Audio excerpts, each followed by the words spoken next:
Hmm.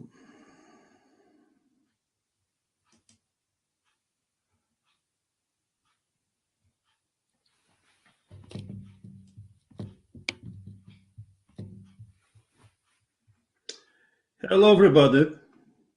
How you been doing today, Mr. Ron? I'm good, thank you, Jarek. And you? I am always good. I am always a good guy. So doesn't matter what kind of feel or how I feel, I am always good because nobody cares, right? Sometimes that's true. Yeah, depends on who's asking, I guess. Definitely, right? So, Mr. Ron, would you mind telling me a little bit about yourself, where you live, what you're doing, and, just introduce yourself if you do not mind? Absolutely. Yeah, I'd be happy to. So, yeah, my name is Ron Smith. I'm a born and raised Albertan, grew up in small town Alberta, just outside of Edmonton. But for the last 21 years, I've lived in Calgary, where I work as a mortgage broker here in Calgary. And kind of boring stuff, married, couple of kids. I guess the most exciting thing in my life is that I love to play music, especially electric guitar. And most of the Wow. neighbors don't mind from time to time. So those are the highlights of who I am and how I got here today. I like guitar. Wow. I never knew that. Yeah, we've never had that conversation, I don't think. So yeah, Okay, so I collect them a bit more than I should, and I love playing them loudly. So that's cool. my vice. Okay, so how did you get in touch with the street smart real estate investing? Well, whenever I started journeying down the path of becoming a mortgage broker, I reached Mhm. out to a number of experts in the community across Canada, and I came across Claire Drage, who is a mortgage broker and a trainer out of Ontario. And long story short, she knew that I was in Alberta, and she said in one of our conversations that I definitely need to get to know Yarrick. So I searched on your website, saw some of the things that you were doing for investors, and was really compelled to reach out to you. As you know, we've had a couple of discussions now. And I Mhm. really feel that my offering as a mortgage broker and real estate investment advisor fits beautifully with what Street Smart is up to, and I'm hoping that along the line we can create some great synergies together with both clients that I have and members that you have, so we can continue to do great business in the world of real estate in Canada. Perfect. So, real estate advisory, what do you mean by that? Well, I'm I just recently, curious. yeah, no, that's okay. I recently was actually designated as a real estate investment advisor through the Rain folks. They have a program through a company called Legacy, where you basically just take the fundamental pieces of the real estate investment model, I guess, and you really begin to deal with it more as a business. Mhm. And the REIA designation basically helps individuals like me just to make sure that you're covering off all of the different pieces that it would take for someone to actually go into real estate investing as an actual either a full-time career or a part-time career, and then Okay. either on our own or with others to help them to just know what they're getting into and helping them troubleshoot problems, showing them opportunities, basically everything we can do to kind of coach other people to be successful in their own real estate journey. So, if I understand correctly, you have been in the business owner from how old? 15? I know that's hard to believe, but it is true. So at 16 years old, a week after actually I turned 16, my father passed away. And my Oh, mom and him had been separated for years and years, so they weren't living together at the time. And my dad was a realtor in northern Alberta, and he eventually kind of assembled a couple of properties, two houses actually, and some small communities, and a mm, farm. So whenever he passed away, I was his only son, only heir. So all of those properties passed on to me. And as you can imagine, when most kids at 16 are trying to figure out, how they're going to get gas money, I had to start figuring out how I was going to manage properties, two of which were a couple of hours away from where I lived, and then all of the other legal ramifications that went along with that. So it was an unbelievable year or two, honestly, because it probably took me until I graduated from high school to really kind of figure it out. Fortunately, I had some great people around me that helped me and settled my dad's estate, because that was obviously, part of it. But even to this day, I tell people quite often that, I'm the youngest person I've ever met who had a will. So I had a will at 16. I had life insurance, I think, at 17.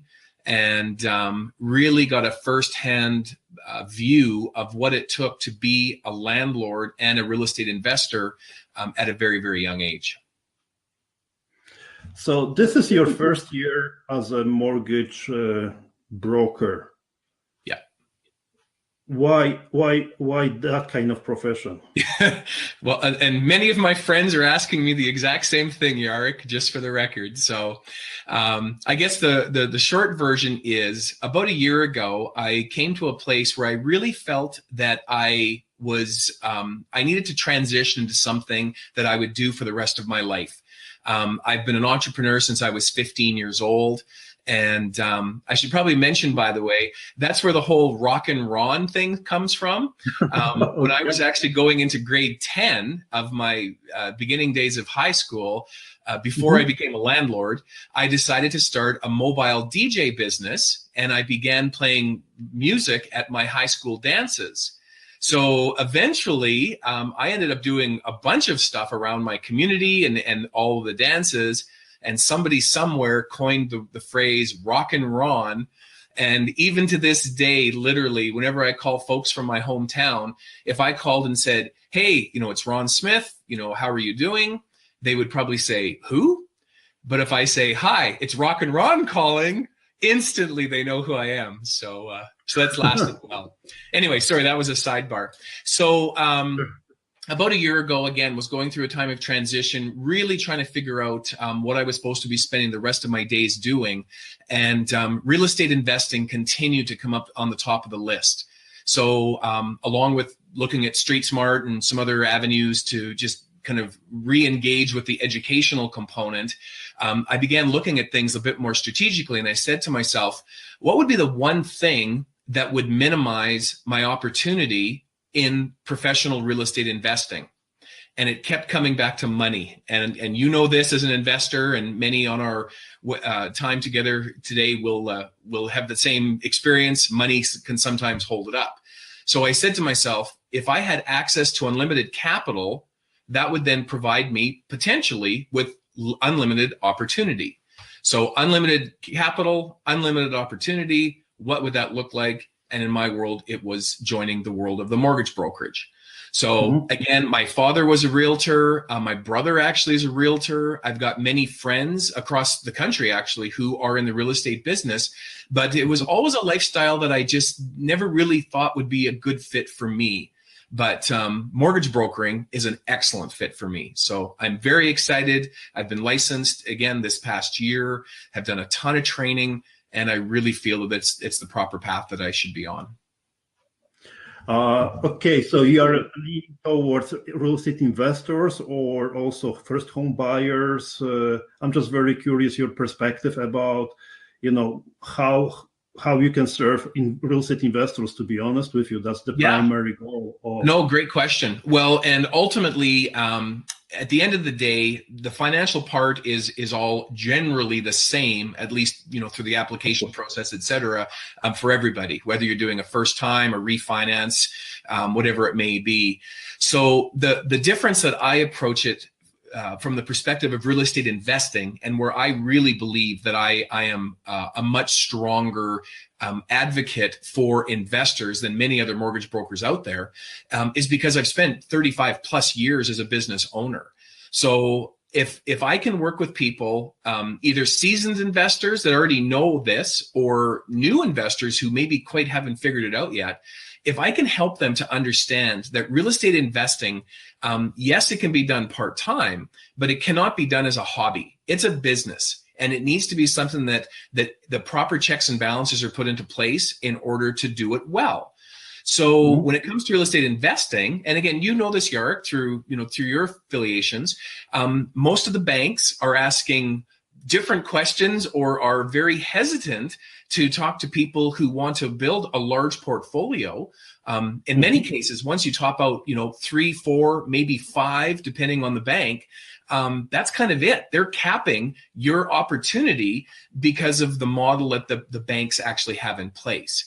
So again, during my early research going into the mortgage business, I found that if I could actually then access private lender capital and or other monoline lenders, they call it, so non-bank lenders that only do one particular type of funding, that would then give me the opportunity to help real estate investors much better than if I was to go work for one of the conventional banks, let's say, as a mortgage broker, where I only had the access of one line of products from that one bank.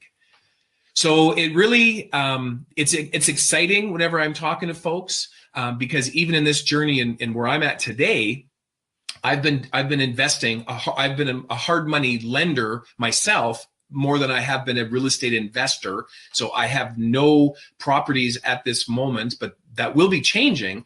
I have money out into properties.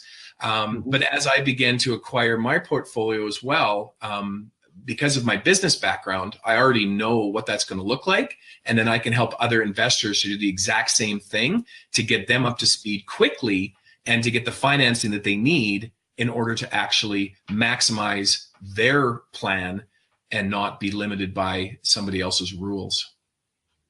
So what's the most important thing any real estate investor thinking about or already actively working on the real estate portfolio, and not necessarily portfolio, but real estate real estate investing venture, right?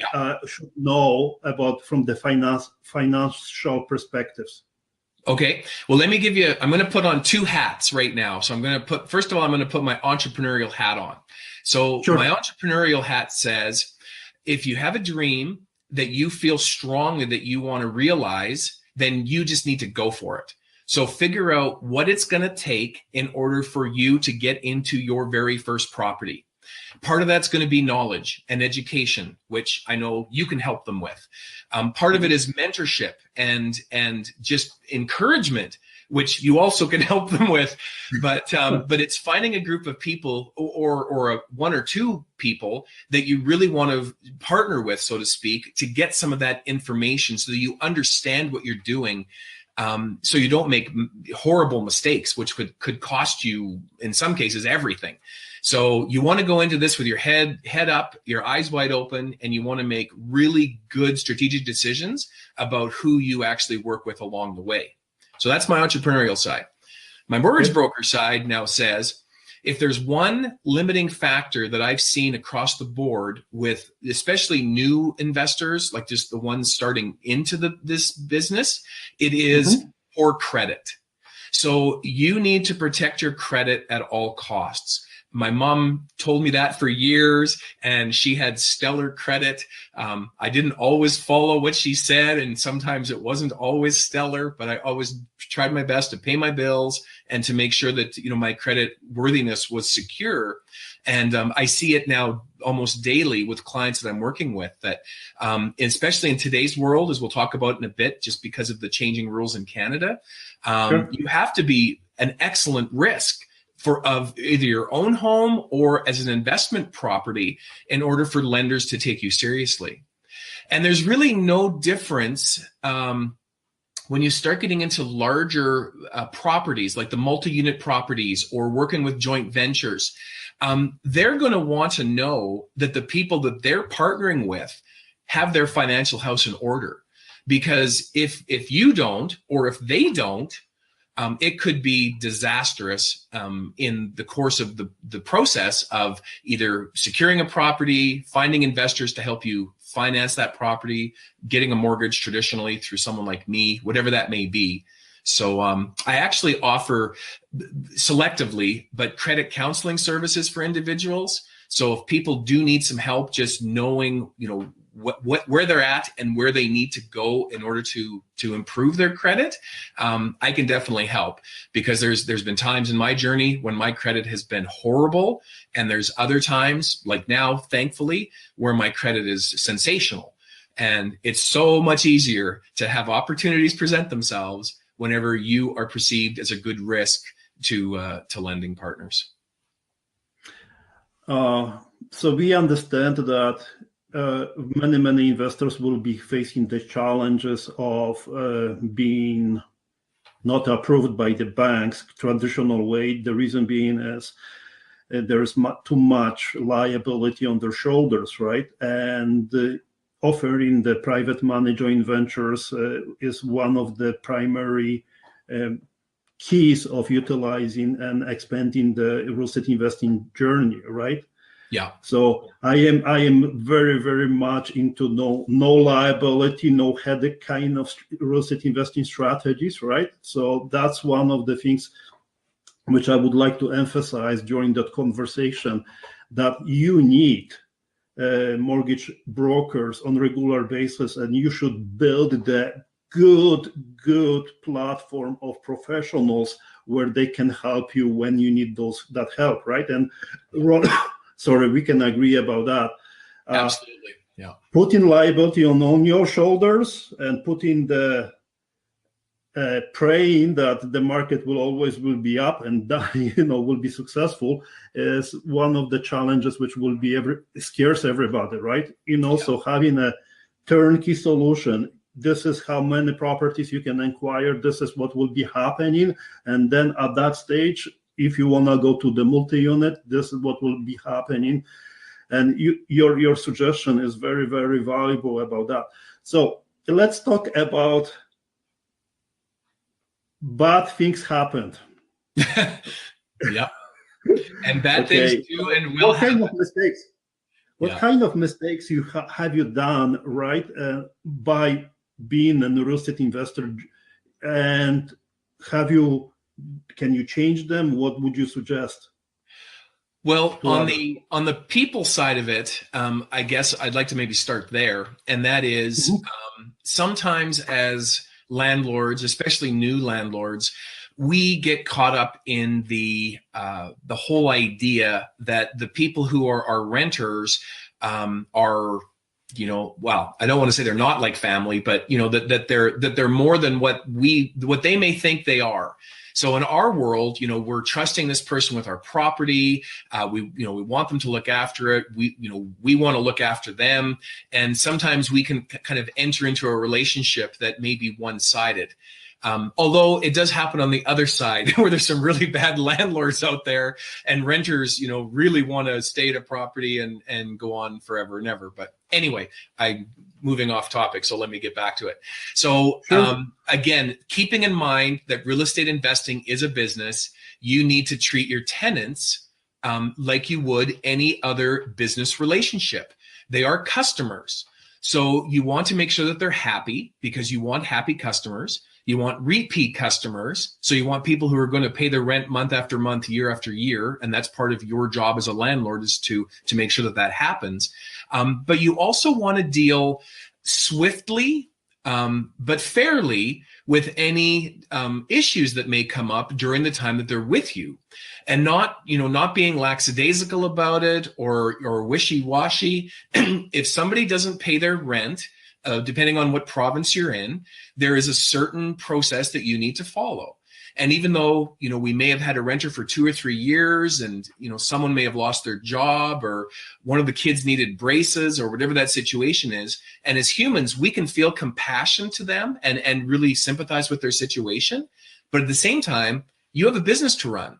So if you went into the local grocery store and, got $200 of the groceries and then said, look, once you're at the cashier, I just can't afford to pay you $200. Can I give you $100 today? And then in 2 weeks, I'll come back and I'll pay you the extra $100. We both know that conversation is going to end with the cashier, because it's just not going to happen. So we as business owners, real estate investors, we have the exact same obligation to our shareholders. In our case, that may be us, it may be family members, it may be, again, our lending partners, whoever that may be. but we need to make sure that that property is actually being run as a business. And I attended one seminar not that long ago. This gentleman said it very well. He knew the rules of his province inside out and backwards for the eviction process.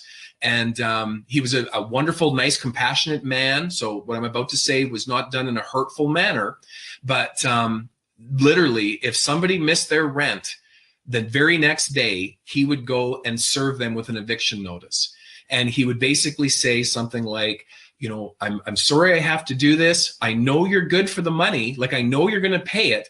But, you know, my business says that these are the steps that I need to take. So, you know, please look at this letter and do your very best to get my rent to me as quickly as possible, or else, you know, I will have to continue this process. So I think once people realize that you're being reasonable with them and vice versa, you know, I think you can work together. But that's the people side of it. The other side of it, and you alluded to it a bit ago, Jarek, and that is making sure you have a plan and then executing that plan to the best of your ability. And in some cases, actually in all cases, that means getting the right people around you, knowing what your longer term strategy is, and then moving in that direction. Because going back to your question, especially in my first few years of owning properties, some of the bad decisions I made were definitely around tenants and around, you know, dealing with tenants as partners, I guess, rather than customers. Another mistake that I made along the way was selling properties. And I know everybody has an opinion on this, and many people would argue what I'm about to say, and they're entitled to their opinion. But as I reached this stage of my life, I've realized in the past that I never should have sold any property I've ever owned. Unfortunately, I've sold pretty much every property I've ever owned. And again, some may argue there's some great reasons around that, and maybe there are, but I think they're very few. So if you're truly in real estate investing, like in the actual the essence of real estate investing, you need to be thinking a long-term strategy. And yes, you can do flips and fixes and flips within that strategies, and there's other mechanisms you can do, rent to owns, you can do that all within your strategy. But the idea being that the money that you're actually generating from your real estate investing business is continually poured back into real estate assets and not necessarily for other things. Because if you're especially just starting off, if all of your money is going towards just paying the bills of the business and it's not bringing you any cash flow, then you need to subsidize your business for a little while, possibly with your time, with the way you're getting paid. And a mistake I made, I never paid myself for a lot of the work that I did on properties. I would just think, oh, as long as the rent's getting covered, you know, it's all good. But going back to the business mentality, somebody is getting paid to cut your grass, for example, or to plunge your toilets or to paint your trim. The property, you know, has to be able to support that kind of thing without you working for yourself for free.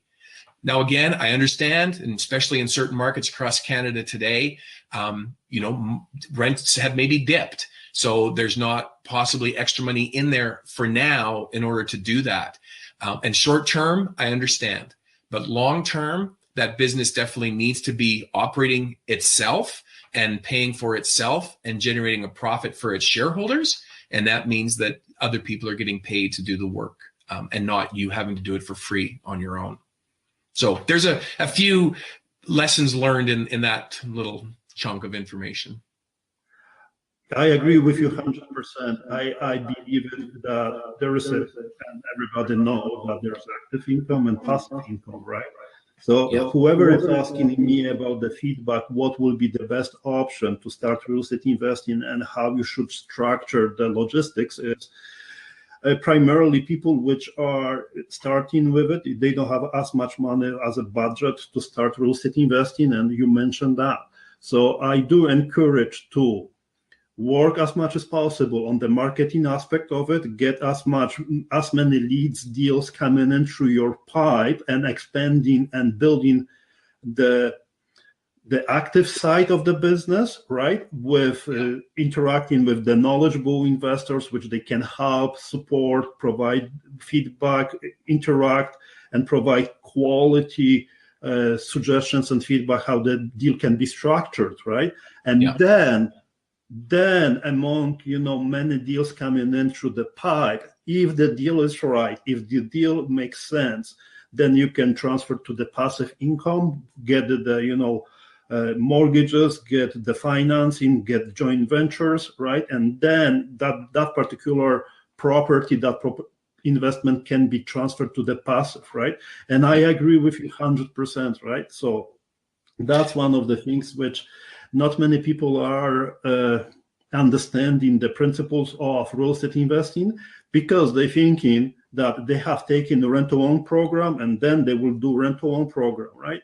Then after 5 months, they take in wholesale program and they switching to the wholesales, right? And that doesn't work that way. What works is you should be having as much marketing set up for getting as many leads coming in, right? Help the people in the dire straight situation, be honest with them, tell them I can help you, or get the mortgage agent. I'll provide you with the quality real estate agent.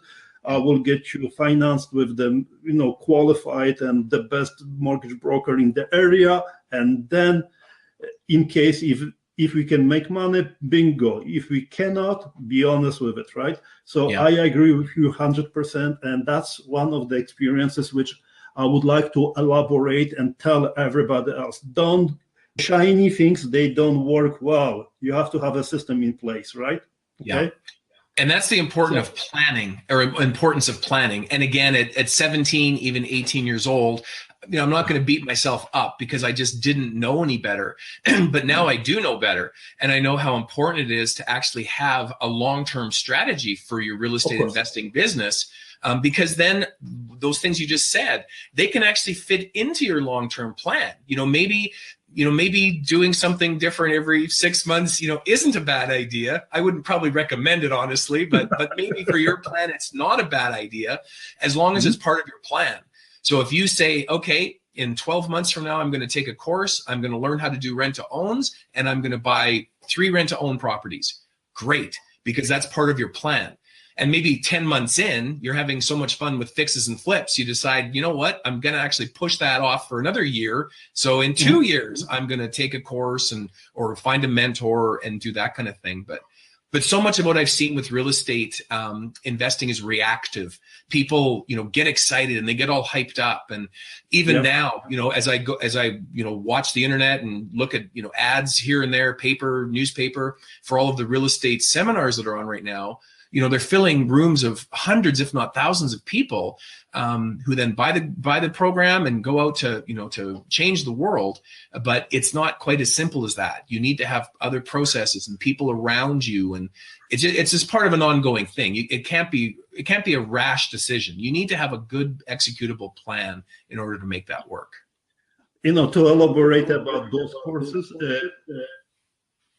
there is real estate investing educational business, right? And there is a real estate investing business, and there is a huge gap, right? Yeah, you are so right. Yeah, that is so right.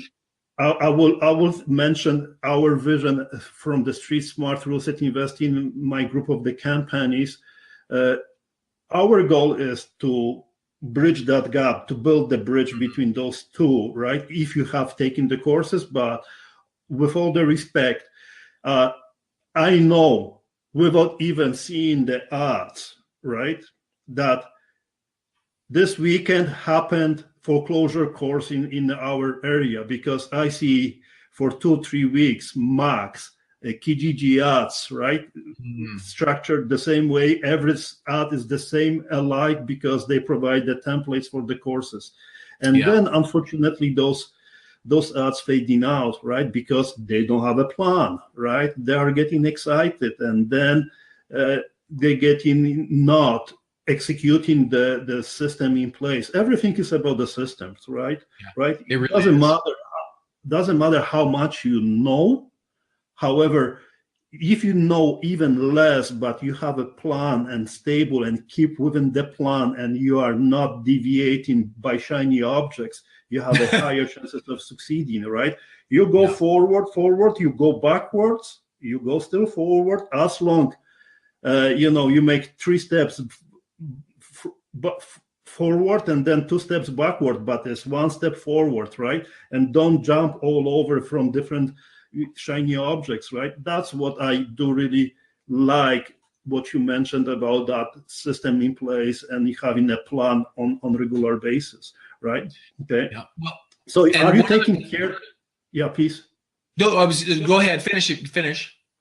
So are you taking any kind of steps if you, for example, I'm just curious, you will be approached by Mr. Smith, a real estate investor, or want to be a real estate investor?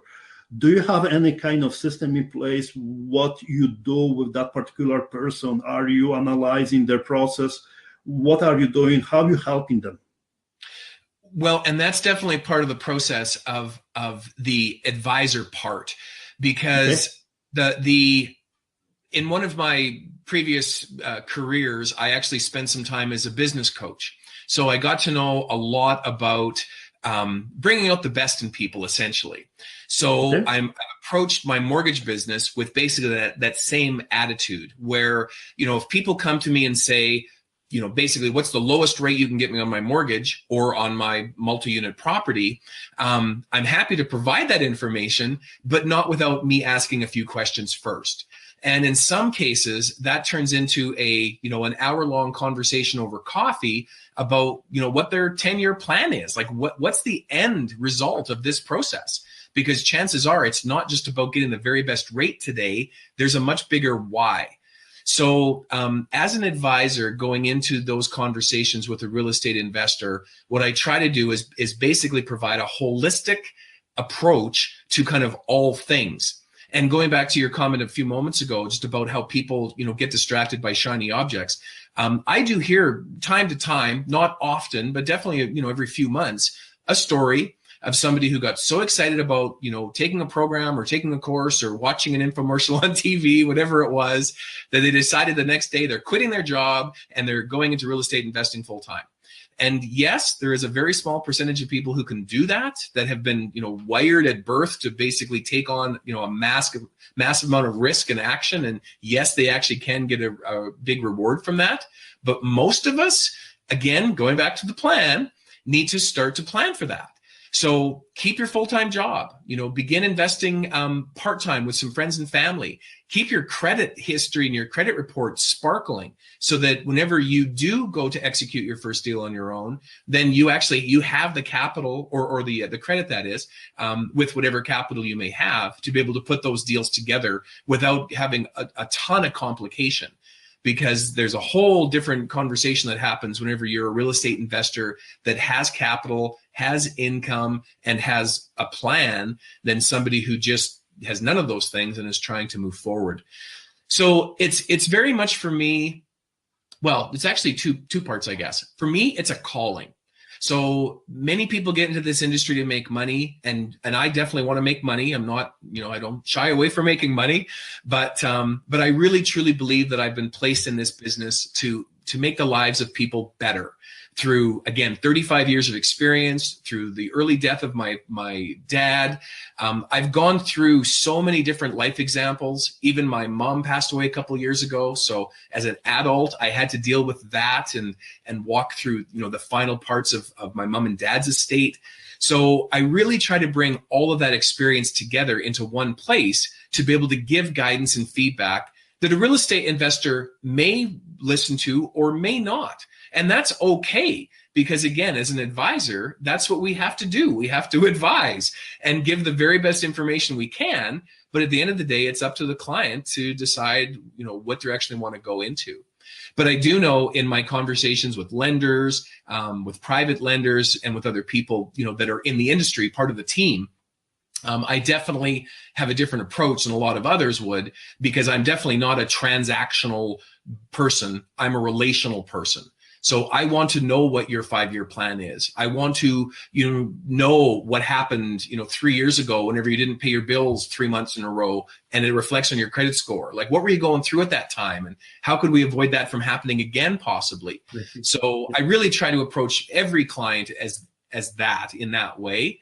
And I believe over time, again, this is my first year, but over time, part of my legacy as a real estate investor and or advisor will be the people that I work with over the years that I can then bring into this industry, this fabulous industry, and to help them be successful in whatever dynamic they have to deal with at that time.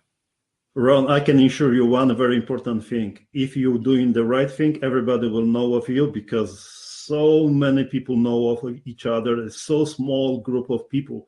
And I'm not talking about Canada-wide, if it's North America, right? Many people from US, from Canada, from anywhere else, because it's small circle of people which are doing transactional or, relational real estate investing, right?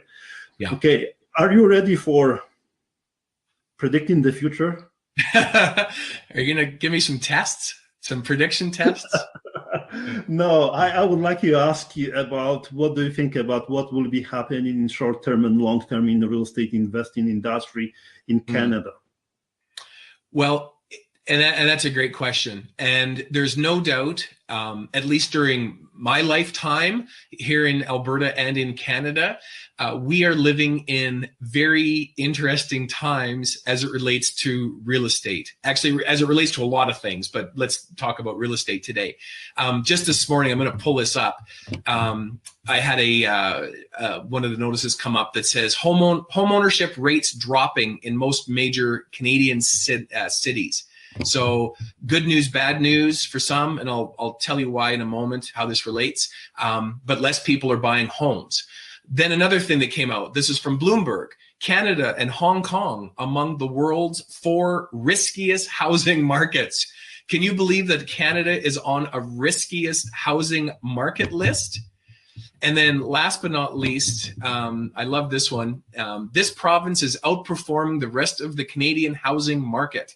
And typically we think of Alberta or Saskatchewan or Ontario, British Columbia, but this province that's outperforming is Quebec, which is awesome. So way to go, Quebec. So there's just so many different variables right now that are happening across the country that what was the way things used to be, I believe, is not the way that things are going to be. But here's what I read whenever I read all of those articles and dig into a little bit deeper.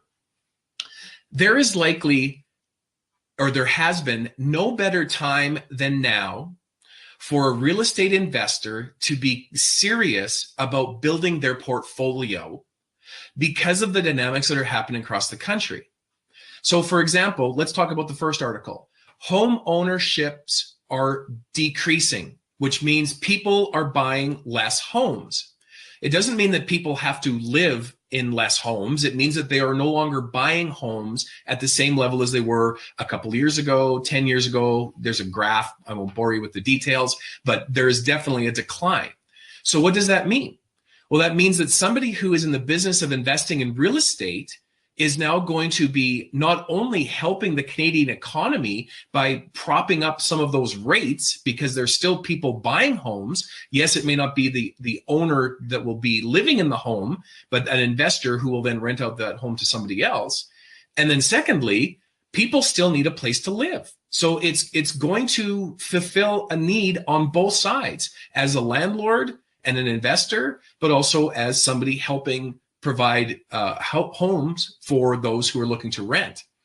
Along with that, there's a very interesting demographic shift happening across Canada right now, well, across the world, I guess, North America specifically, with studies on the millennials and even some of the younger ones, where they're looking at that entire segment and saying those folks don't seem to be as anxious to purchase properties as the baby boomers were, or the Gen Xers are, or whoever that may be in whatever demographic segment you want to study. So what does that mean? Well, that means that there's going to be an amazing opportunity. It's happening now, actually, in some centers across the country, where those folks that are still needing places to live and raise their families have just different needs than what maybe somebody 20 years ago had, or somebody today in their 60s or 70s may have. So by being a strategic real estate investor, you can look at these different dynamics and you can say to yourself, okay, where do I find myself fulfilling a need in the marketplace in a way that I can not only, buy one property and generate enough revenue from that property to pay for itself and maybe have a little bit left over, but maybe how can I do that 2 times, 5 times, 10 times? Maybe a multi-unit apartment building makes sense. Maybe a development makes sense. So depending on who you are and what you're looking at doing, there are so many opportunities in Canada right now. And I think I laughed out loud and I read the second one from Bloomberg, Canada and Hong Kong amongst the world's 4 riskiest housing markets. Jarek, we live here. Is Canada a risky market? Like, seriously, I just laughed. And I get, based on their studies and the numbers that they run, that sure, compared to, what it used to be, Canada has definitely seen some things slip in its ranking of, I guess the least riskiest places to live. But even with all of the turmoil that we've had the last couple of years with governments changing both provincially and federally, and just some of the other laws that are interesting, I guess we'll say, we still live in one of the very best countries on the earth. And you know that. You're a traveler. I've seen a number of countries as well.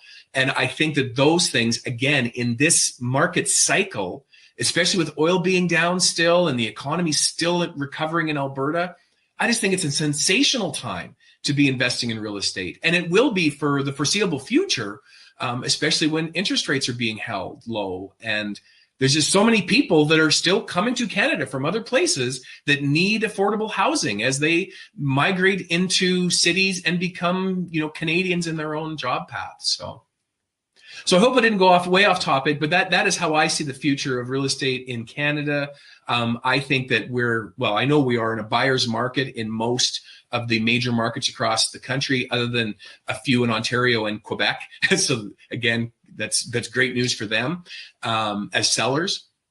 But it's a wonderful time to be really seriously considering investing in this property model.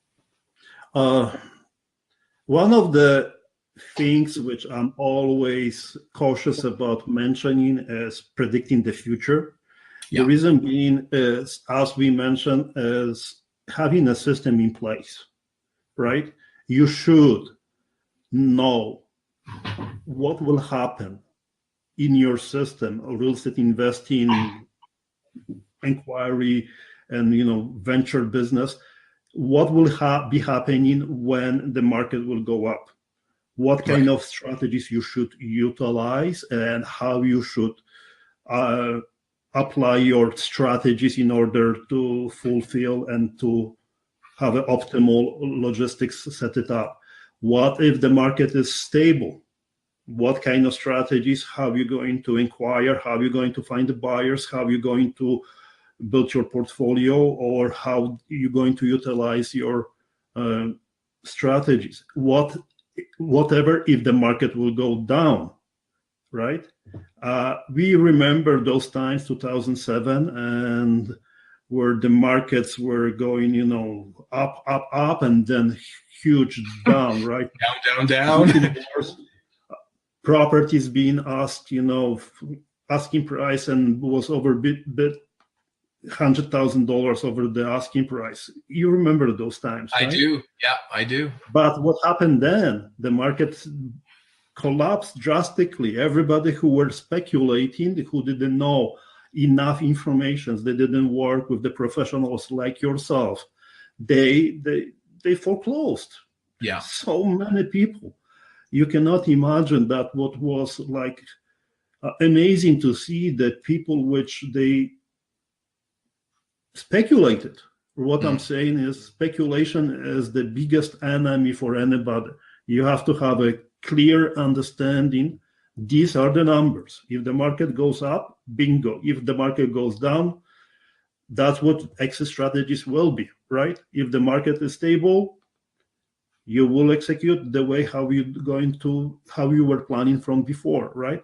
So name, Ron, one thing which every real estate investor, in your personal opinion, should do it in order to be successful as a real estate investor. Well, and I guess without trying to sound, too trite or cliche, I think the thing that people should do is just go out and do it. So depending on where you're at and how, your life circumstances allows for it, take a step exactly where you're at. Just take a step forward. Because what I've found in many different industries, not just real estate, but people sometimes become paralyzed by inactivity. So again, talk to Jarek and the folks at Street Smart, or go to the library and pull out some books, or go on the MLS and look at some listings. Like, just do something. Take one small step that'll feed that passion. But then just know, as we've maybe talked too much about today in regards to the plan, start setting yourself some goals and some milestones, which, is a very loose plan, but it's still a plan. So, maybe chat with some friends and family who are involved with real estate investing, or attend a meetup group, or, a networking group, whatever that may be, specifically for real estate investors, and just begin moving, because you can't move very quickly when you're not moving. So at least if you're in motion, you're going to be able to get some more motion following behind you, with those relationships and the energy that comes by being in a space with other like-minded individuals. So that would be my number one recommendation, is just go. Find a direction and go. And then there'll be course corrections. You'll get advice, feedback, others' wisdom before you actually, get into something that's maybe bigger than what you are. But just go. You hear me and see, laughing, right? Because that a lot of people don't. Join our organization. You will be having your butt kicked on a regular basis. I can promise you that. And that's good, because again, we need sometimes to have people pushing us along the journey, or pulling us along the journey, depending on which side you want to be on. So. One of the most important things is, I have been for over 15 years, right? I've been in the different kind of businesses all over my life. You cannot employ me, right? Simple as that, right? And I have seen people which they told, I have read Rich Dad Poor Dad, and the question is, what have you done with it? Yeah, I read it, right? I want to do real estate investing. What do you suggest to do? That's kind of questions, guys. I do not know what to do. I am lost, right? I have taken the courses, but I have no support. It's very, very simple. Move your butt and start doing something, and don't give up after 1 week, after 2 weeks. Keep asking the questions. Join an organization like Real Estate Investing Community. Talk with Mr. Ron, and do not give up. There is no easy way. Business, real estate investing business, as long as you fail 9 times, but the 10th time you succeed, bingo, you will be successful, right? Yeah. That's a very important message from everybody. And you know what, Jarek, and you're living proof of this. So I'll give you kudos to this, but it also reflects what I'm about to say with others. I have been very surprised, may not be the right word, but definitely encouraged with the amount of conversations I've had over this last year as I've entered this industry myself, just how willing people are that know way more than I do, that have way more properties than I do, how just down to earth and encouraging they are to share their information and to share their journey. And I think that that's something that is noticeably different, that I'm finding anyway at this stage of my life, with real estate investments versus other types of investments I've been involved with in my past. Is real estate there's a much greater component of legacy creation or legacy building than there is with most other investment type products or industries. So real estate definitely has the feel of it being bigger, longer term, creating wealth for multiple generations, if that's what you choose to do as an investor. And people are proud of the portfolios that they've built. They're also, maybe not proud, but they're not exactly embarrassed about some of the mistakes they've made. And they don't mind sharing those mistakes with you if it can help you to not make those same mistakes. And I know as a parent, I do my best to give all those lessons to my kids, and they hear, 1 out of 10. But when I'm sitting down with a brand new eager investor, and they're literally, they want to find out, what worked, what didn't work. I find the real estate investment community is just amazing for that. And Street Smart is definitely taking the lead in the industry by providing a structure to that for those who need something a bit more structured. So again, kudos to you and what you're doing with Street Smart and your other companies. We are passionate about the business. We are not going anywhere. Simple as that, right? Polish-born, Canadian, stubborn, persistent, tenacious, how you say it, my friends are telling. You will be hearing from me straightforward. Don't bullshit me or that kind of conversation. But that's part of the game, right? You know what I mean? And one of the things which I truly believe it has to be implemented in any business structure by working with professionals like you is you have to keep asking. Nobody will ask you, please ask me, please ask me. You don't ask, screw you, next. With all the respect, that's the way principle works, because we can have a money, we can have anything, whatever in the world, you have it, but you do not have a time, and you do not have a half which you can spare and give it to somebody else, right? Okay. And the very important thing is everything, whatever we do, you do for your own family, I do for my own family. And if I help you to be successful, I have a higher chances of also being successful with you and building my own business, right? Understanding those principles is very important for anybody. Do not waste. If you are not dedicated, do not waste somebody else's time, because you are stealing their time with the family. You are stealing their time with whatever they can be much more efficient, right? And going back to the systems, as I mentioned, that's why we having challenges with organizing and having, scheduling systems, right? Book an appointment, make sure you have a questions, whatever you have related to it. So, Ron, I have a few questions aside of coming up from the conversations.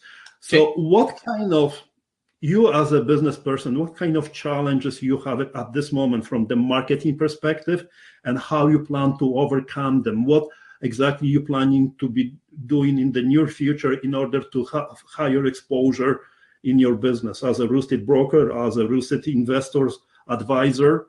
I'm very curious what exactly you're planning to do. Well, and part of it, again, is taking a playbook from you, and that is becoming a provider of information. So I believe that the one thing that I can do that separates myself from, a large number of other mortgage brokers is by providing an educational component so that people can understand different bits and pieces of this process. And I'm about to launch, we're doing our first video recording next week, a new podcast called The Money Minute. So it's going to talk about all sorts of things. Literally, it's going to be a minute long. I'll do one a week, probably, maybe more if I have time. But just, again, using some of the things that I've learned, mistakes that I've made, to give just a little snippet of information to somebody who could save them, thousands of dollars or hundreds of thousands of dollars by just making very simple little course corrections. But anyway, that's one thing. So from my perspective, marketing isn't just marketing. Marketing is providing education and leadership and knowledge to an industry where there's some amazing people already in it. But as we know, there's a big shift of wealth happening right now in Canada. And, many of these people who have a large amount of money and have built massive portfolios of real estate are wanting to pass these on to their kids, and the kids don't want them. They don't mind the money, but they're not really too concerned about being a landlord or running a property management company, whatever that may be. So again, part of my strategy is and will continue to be just making sure that I'm available to people to have those conversations, through some of the stuff we're doing on the web. Obviously, even this platform is awesome because this is a great way for people to maybe get to know me a little bit more personally than in some of my other webinars when we're talking about very specific strategies around real estate investing. But it's ultimately just showing up and being engaged in the community so people know that you are reputable people in the industry that are there to help make a difference to those who are in there. And one of the things that I think is probably the single most amazing benefits about entering the real estate investing sphere is the fact that, unlike any other type of investing, there really is something for everyone. So if you have a lot of money but you don't have a lot of time, you can be a very successful private lender, and you could do hard money loans, so high interest loans, or a regular low interest lender for like regular conventional mortgage type rates. If you have no money but a lot of time, as you talked about earlier, you can become a wholesaler. So you can go looking for deals and help put those things together, or hand them off to somebody who may be into joint ventures. So again, you can be a joint venture partner, which may require some money, may not, depending on those relationships. So I think any kind of thing that we do, and going back to the answer to your question, everything that we do as real estate investors is about personal marketing and knowing who we are, what we want to do, and then letting people know that this is, the space that we fill. And I'm meeting people almost weekly that come to me and say, I don't have any money, but I'm passionate about real estate investing.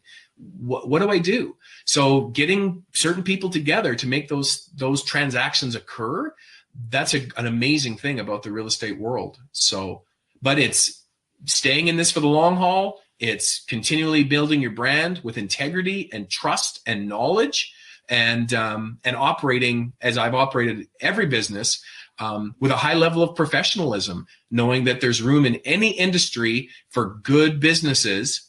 And my goal has been and will continue to be to always be one of the top businesses in any industry that I enter. And the mortgage world and the real estate investing world will be no different from what I'm seeing in the direction I'm heading right now. And what we are going to do it, if I understand correctly, we will be providing some educational resources to our real estate investors, as we have agreed before, right? Yeah. That's one of the things which we will be doing. So I would like to, do you have any final thoughts and final feedback? Well, I guess, again, just to reiterate, I think this is a great time to be investing in real estate. That is my personal opinion, of course, and professionally. But, I really believe that if you're, viewing or listening to this information and you are really wondering, is this a good time to be doing this? I do believe that this would be one of those times. It's only something that you can decide for yourself, of course, but that is something that I'll leave you with today. Also, I do work with real estate investors who are looking to get decent financing for their projects. So if you are looking for even a second opinion, by all means, feel free to contact me. I'm very easy to get in touch with usually, and I respond to my calls quickly usually, and would be happy as part of this group of people to offer you whatever consultation I could to either confirm the direction you're heading or maybe even challenge a direction that you're heading, based on some criteria that I may bring to the table.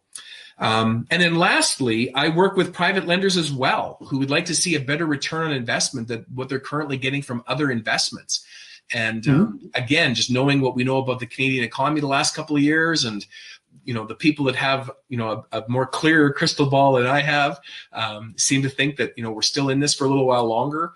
But real estate is doing well generally in many markets across the country. There are definitely some that are depressed, but most off, there's still money to be made in real estate. So I would encourage those folks that do have money that would like to lend it, please get in touch with me as well, and we'll see what we can do. Perfect. So would you mind telling your contact info? Yeah. Do you have that available, Jarek, or should I provide it?